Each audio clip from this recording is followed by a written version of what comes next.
Huli Cam! Nahuli kam ang pag-aresto ng ilang pulis kainta sa isang grupo ng mga nagiinuman sa isang computer shop. Pero ang reklamo ng mga inaresto, kinuha umano ng mga pulis ang wallet at cellphone ng isa sa kanila. Itinanggi naman niya ng mga pulis. Nakatutok si Ian Cruz. Sa CCTV video nakuha alas 3:30 ng madaling araw noong Sabado, makikita nagiinuman sa harap ng kanyang computer shop ang 35 anyos si Reddy Mercerano at mga kaibigan. Maya-maya, dumating ang mga pulis kainta.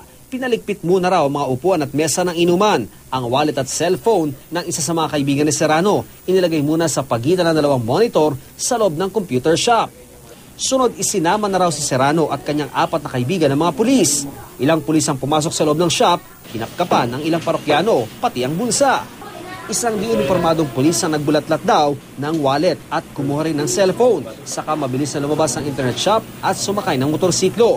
Pasado alas 5 ng madaling araw nang makauwi ang grupo ni Serrano. Pagdating ng internet shop, dito na raw nalaman ng grupo na tinangay pala ng isang pulis ang wallet at cellphone ng isa sa barkada ni Serrano. Pagdating namin dito, tinanong agad namin, yung wallet ni Ems tsaka yung ano. Wala, kinuha nung ano.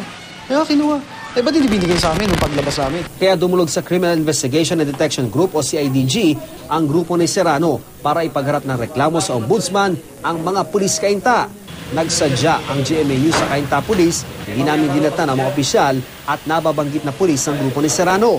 Pero pagtitiyak ng kanilang hepe na si Superintendent Carlito Briones, lehitimo ang operasyon nila. Bukod sa Oplan Galugad, may tawag din daw sa Patrol 117 ukol sa pambabato sa West Bank Road, Barangay San Andres, Cainta. Sa pagresponde ng mga pulis, dito na nakita ang mga umiinom sa labas ng shop na bawal daw sa isang ordinansa. Nagpasukan daw sa loob ng shop ang ibang umiinom, kaya pumasok din ang mga pulis. Ang cellphone at wallet, ipinagtanong naman daw ng mga pulis sa mga nasa loob ng shop, kaya nang wala raw umako, dinala raw ito ng pulis for safekeeping. Nung umaga po, mga bandang alas 9, may nagtempo na ibalik naman po yung gamit. Kinumpirma naman ni Serrano na naibalik na sa kanyang kaibigan ang kinuhang wallet at cellphone.